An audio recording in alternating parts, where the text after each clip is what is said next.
In a small village surrounded by fields and forests, there was a school where children gathered to learn both lessons of life and education. But the children faced a peculiar challenge. Miss Charity, their teacher, was known for her wisdom and strict demeanor, yet she had one curious habit that puzzled the students. She would always find a way to eat the children's food during lunchtime.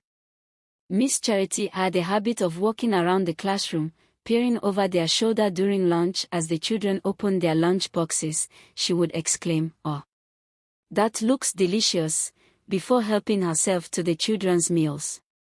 She'd take their bread, nibble on their roasted yams, and even finish their sweet treats.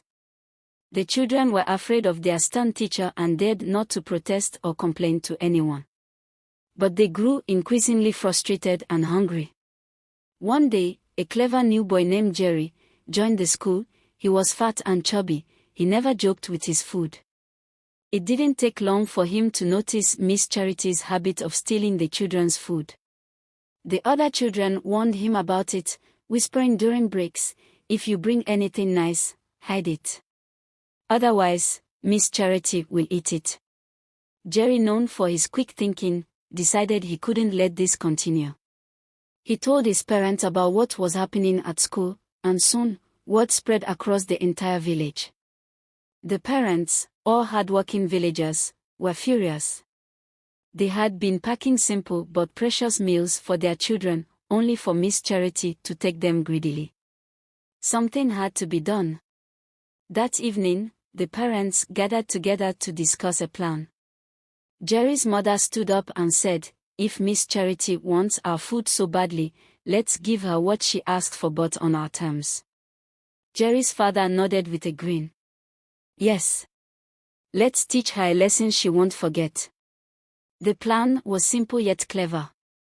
The following Friday was a half day at school, and the children would be dismissed early to return home for lunch. But before that, they would bring special lunches to school, lunches spiced with the hottest peppers the village had to offer. The parents made sure to feed their children well before school, so they wouldn't be hungry, and packed the spiciest meals they could cook. Everyone prepared their food with a smile, eager for the plan to unfold. When Friday came, the children marched into school with their lunches, wrapped in colorful banana leaves and baskets. The smell of delicious food filled the air, but hidden beneath the tempting aromas was an intense heat, the fiery spice that would make anyone who dared to eat it regret it instantly. As usual, Miss Charity strolled around the schoolyard during break, eyeing the children's meals. She was especially excited and gleamed with curiosity that day because it was a half day, and she figured she could help herself to some food without the children needing it for the rest of the day. She spotted Jerry's first, sitting with a group of children, all of them with neatly packed lunches in front of them. "Jerry," she said, her sharp eyes narrowing with delight. "That food smells wonderful. Is that jollof rice? I can smell the tomatoes." Jerry smiled innocently.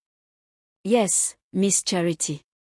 My mother made it especially for me today. Would you like to try some?" Miss Charity licked her lips, rubbing her hands together. "Why not, of course, Jerry, I'd love a taste." Without hesitation, she scooped a large portion of the rice into her mouth. At first, she chewed happily, but within seconds, her face twisted into a look of pure horror. Her eyes widened, and her cheeks turned red as fire. The heat from the peppers hit her like a storm, and she started coughing uncontrollably. She quickly grabbed his bottle of drink, but it was full of sour juice. She spat it out quickly. "What is this?" she gasped, her voice hoarse, her tongue burning as if it had been set ablaze. Justin just smiled sweetly. "Oh, it's jollof rice, Miss Charity. My mother made it extra special today." Miss Charity's eyes watered, and she began to fan her mouth desperately, but it was too late. The spice had already taken over. She rushed over to the next child, hoping for relief, but everywhere she looked, there was only spicy food. Every child had brought something hot. Fiery pepper soup, spicy yam porridge, hot chili stew. Each dish was more scorching than the last. One by one, she tried different foods, but each bite was hotter than the previous.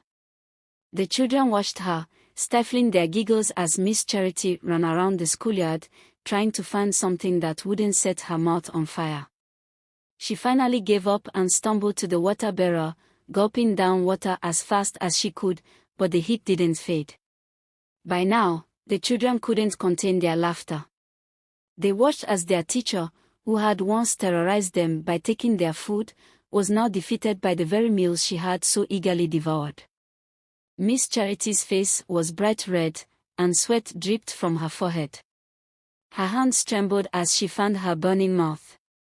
Justin, still calm, stepped forward. "Miss Charity," he said, his voice polite but firm, "we've been bringing our food to school every day, and you've been taking it without asking. That's not fair. We brought extra special meals today just for you," he said naughtily. "But maybe now you'll think twice before eating what isn't yours." Miss Charity, too overwhelmed by the heat to respond, nodded weakly. She knew the children were right, and she had finally learned her lesson. Once Miss Charity had recovered from the taste of bitter spicy food, she sat down in thought, the children unsure of what will happen next. Would he scold them? But instead, something unexpected happened. Miss Charity began to chuckle. At first it was just a small chuckle, but soon she was laughing so hard that tears formed in her eyes. The children, still unsure, exchanged puzzled glances. Why was their teacher laughing? She wiped her eyes and stood up, addressing the class. With a kind smile she said, "You know, I thought I was being clever, sampling all your meals. I never stopped to think how it made you feel. But today you all have taught me a valuable lesson. One I won't soon forget." The children looked at him with wide eyes, still surprised by his unexpected reaction. "From now on," Miss Charity continued, "I promise to bring my own food and not take what is not mine. You've been patient with me, and for that I am grateful.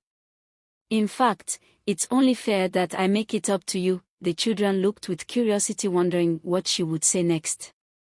"Tomorrow, I will bring a feast, a grand meal for you all, and I won't just bring food, I will prepare it with my own hands.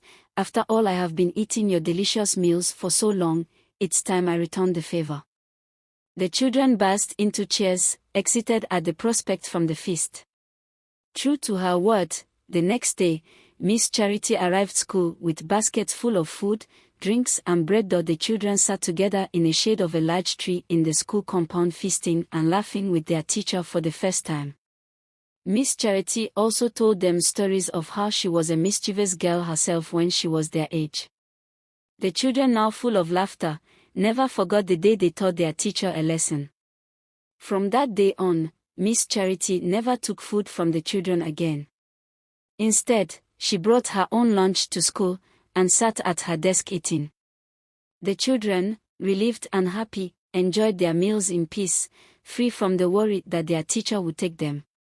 The parents were also pleased. They had taught Miss Charity a lesson in a way that was clever and effective. And so, in the small village school by the forest, the children not only learned their lessons in books but also learned the value of fairness and cleverness.